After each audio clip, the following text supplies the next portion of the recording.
부자 되는 정보만 쏙쏙 골라서 여러분께 전해드리는 부자는 경제신문을 읽는다 시작하겠습니다. 오늘 한국투자증권 이프렌드웨어 김건진 차장과 함께합니다. 안녕하세요. 네, 안녕하십니까? 예, 먼저 연준 이슈부터요. 다음 주에 가장 큰 변수가 꼽히고 있는 상황이라서요. 10월에 FOMC 29일, 30일 현지 시간으로 발표가 될 예정이고요.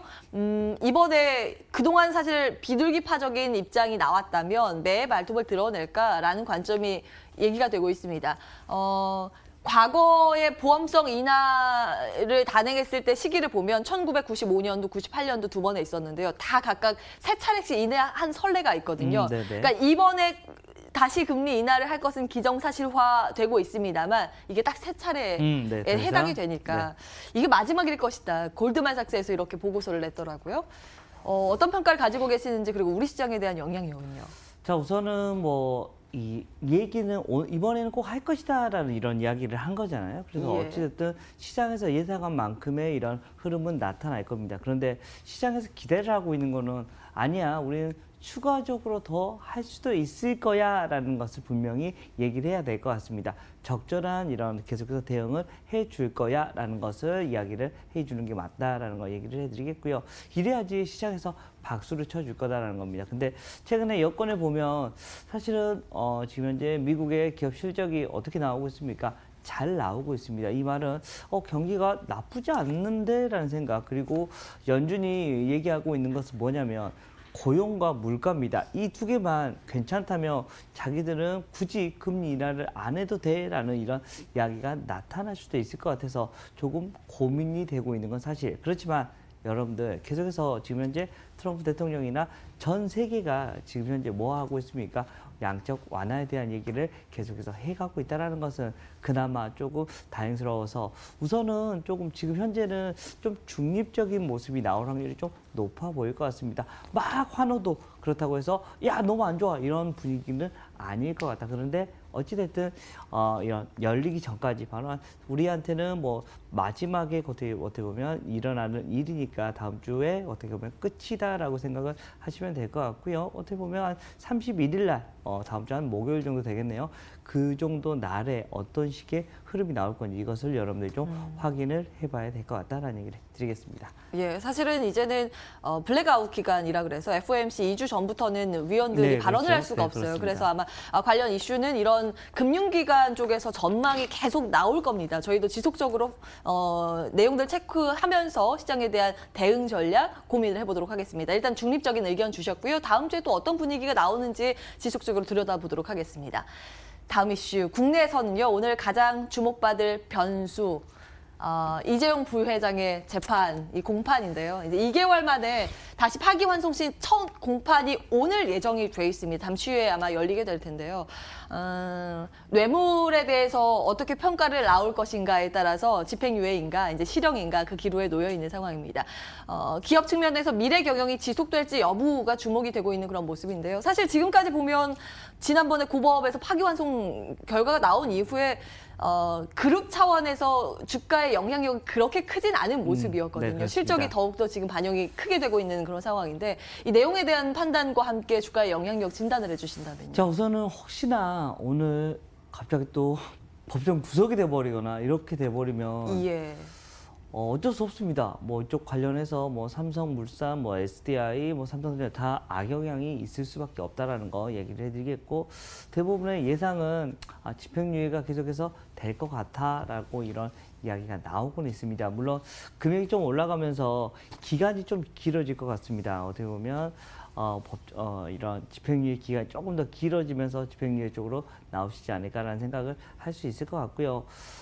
주가에는 좀 중장기적으로 보면 크게 상관이 있을까라는 생각을 합니다. 물론 아직까지 우리나라에서 가장 큰 세계 1위 기업인데도 불구하고 지금 현재 지주회사에 대한 이런 수직 계열화가 아직 마무리가 되지 않은 회사입니다. 그래서 사실은 이게 끝나고 나야지만 어떻게 보면 정확하게 다 수직 계열을 만들고 어떤 식으로 가겠다라는 것을 청사진이 나타날 겁니다. 근데 아직까지는 이러한 이슈가 있어서 아직은 조금 고민을 하고 있는 것 같습니다. 그래서 이게 다 마무리가 되면 오히려 삼성 쪽의 그룹에서 빠르게 어떻게 보면 모든 것을 좀 정리를 시켜주지 않을까라는, 이렇게 되면 주식시장에 조금 더 긍정적인 모습, 즉 어떻게 보면 단기적으로는 별 이슈가 아닐 겁니다. 뭐 그냥 오늘 뭐 그냥 집행유예를 풀렸어요 하면 그랬구나라는 것. 근데 장기적으로는 분명히 질서 있는 이런 지주회사에 대한 이런 흐름이 바뀌어지면서 좀 효율화가 될 수 있지 않을까라는 얘기를 드리겠습니다. 저 그룹주 내에서 조금 더 구체적으로 질문을 드리면 일단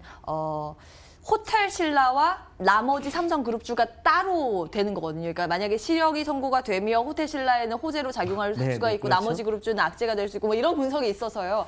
네, 어쩔 수 없습니다. 뭐 이재용 이제 부회장님 혹시나 이렇게 된다면, 들어가신다면 당연히 이부진 이런 장려가 다시 올라가면서 자기는 그냥 가만히 있어도 주가는 올라갈 겁니다. 호텔신라에 대한 이렇게 되면 이부진 지금 현재 호텔신라 사장의 어떻게 보면 그런 인지도가 더 강해질 수밖에 없는 거 아니야라는 이런 이슈가 나오기 때문에 계속해서 같이 보고 계셔야 되고, 그렇다고 해서 뭐 그냥 구속 안 되고 해서 호텔신라 그냥 가만히 있을 겁니다. 아무 상관이 없다가 혹시나 그렇게 된다면 호텔신라 휙 위로 올라갈 거고, 삼성물산 밑으로 내려갈 거고, SDS 밑으로 내려갈 거고, 삼성은 이제 살짝 내려올 거고, 이런 식의 흐름이 나올 가능성이 좀 커 보인다. 근데 뭐 그냥 그대로 집행유예를 풀리면 별다른 이런 흐름이 나타나지 않고 그냥 실적대로만 주가의 흐름이 움직일 가능성이 높다라는 얘기를 드리겠습니다. 어쨌든 결과적으로 봤을 때는 단기적인 이슈에 그칠 것이다라고 말씀을 주셨고요. 네, 그렇죠. 결국에는 본업 펀더멘탈에 시장은 긴 호흡으로는 집중을 할 것이다라는 부분 삼성그룹주 정리해 보겠습니다. 속보 나오면 계속 전해드릴 거고요. 다음 이어서 한미약품 들여다보겠습니다. 이 마일스톤의 충격이 몇 차례 있었잖아요. 특히 가장 가까운 건 7월에 얀센 수출 무산 소식 되면서 주가가 수직 하락을 했었는데요.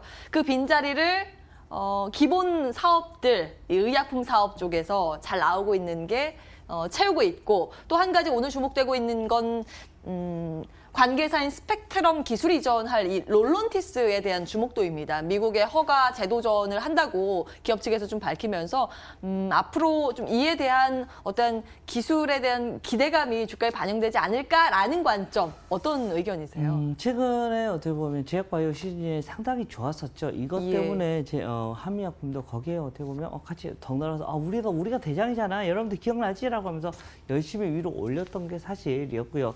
3분기 실적도 괜찮게 나올 것 같다라는 이런 이야기가 나오고 있습니다. 이것 때문에 주가의 흐름이 좀 긍정적이었다라는 거 판단을 하시면 될 것 같습니다. 근데 어찌됐든 신약 기업이기 때문에 한미약품이 주가가 막 올라가기 위해서는 기술 수출에 대한 얘기가 또 나오거나 어떻게 보면 그동안 좀 기술 수출했던 게 실제로 이제 실효가 얻어져서 우리 이렇게 되고 있어, 실제로 우리 조만간 팔릴 것 같네, 이렇게 어떻게 보면 그런 시차에 대한 얘기가 조금씩 나와줘야지만 주가가 좀 긍정적으로 움직여줄 것 같다는 거 얘기를 해드리겠고요.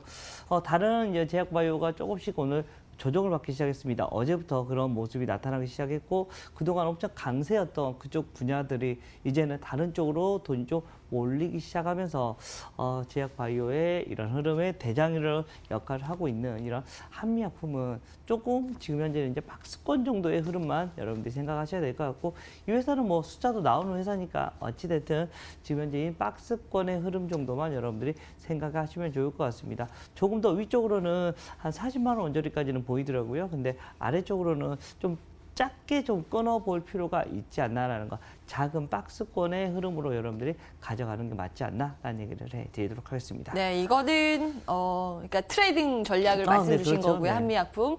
제약바이오 쪽에서는 그래도 삼성바이오로직스 여전히 외치고 계시는 거 맞죠? 네, 저는 물론 그쪽이 조금 더 좋지 않을까라는 생각을 하고 있습니다. 투자 의견 변동되면 다시 말씀 주시고요. 네, 알겠습니다. 다음 기사 보겠습니다.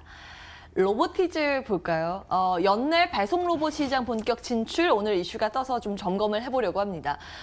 사실 그동안 로보티즈 하면 우스갯소리로 이런 이야기를 했어요. 좋게 이야기해서 교육용 로봇 만드는 회사고, 엄밀히 얘기해서는 장난감 만드는 회사다라는 이야기가 나올 정도였는데 이제 산업용 쪽으로 주목을 한다라는 이쪽으로 집중할 것이다라는 계획을 발표하면서 주목을 받고 있는 모습입니다. 정부의 로봇 산업 육성 정책에 따른 기대감도 여전히 아예 사그라든 건 아니니까요. 어떤 판단 가지고 계십니까?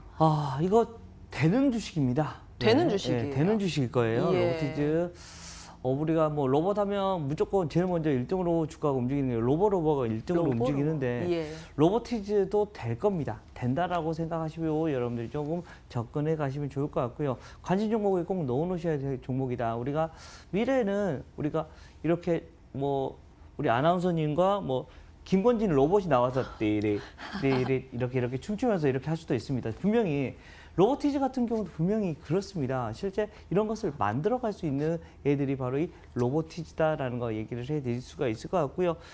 우리 시대에 어떻게 보면 이제 같이 동반자적인 이런 느낌으로 가고 있는 게 이 로봇이다라고 생각을 하시면 될 것 같고, 우리가 정말 이제 앞으로 수년간 정말 많은 게 변화가 할 건데 거기에 어떻게 보면 한 축을 이루고 있는 게 바로 로봇 시장이다라고 생각하셔야 될 것 같고요. 거기에 관련된 주식 어떻게 보면 로보티즈 이런 관련된 주식들은 계속해서 여러분들 관심 가져주셔야 되고, 지금부터 계속해서 저축하다시피 해서 계속해서 들어놓으면 여러분들 좀 나중에 진짜 로봇 시장이 오면 여러분들 박수 치면서 우리 로봇한테 주문해? 그래. 우리 온인주 로봇, 뭐 김건진 로봇, 뭐 이런 식으로 해서 하나씩 뭐 이렇게 주문할 수 있는 시대가 올 수 있지 않을까라는 얘기를 해드리겠고, 이쪽 관련된 주식들 분명히 좀 긍정적으로 계속해서 보셔야 되는 이런 종목들이다라는 얘기를 드리겠습니다. 예. 결국에는 이제 사람이 하기 힘든 위험한 일들을 그렇죠. 업무를 할 수 있는 상업용 로봇 쪽으로 이제 집중하고 있는 로보티즈인데요. 지금 말씀하신 두 종목, 로보티즈와 로보 이 둘 중에서 저는 로보티즈를 매력도, 좀 더 로보티즈. 좋아합니다. 제가 몇 번 얘기를 드렸던 것 같기도 하고요. 예. 저는 그렇습니다. 로보티즈 쪽을 좀 더 긍정적으로 바라본다라는 얘기를 드리겠습니다. 로봇 산업에 대해서 긍정적인 평가와 함께 탑픽 로보티즈 점검해봤습니다. 오늘 특징주 하나 좀 더 여쭤보려고 합니다. 두산솔루스가 사실 전반적인 시장 상황이 꺾여 있는데 오늘 계속 가더라고요. 어제까지도 뭐 연속 상한가 행진이었죠. 네네네. 이거 어떻게 봐야 될까요?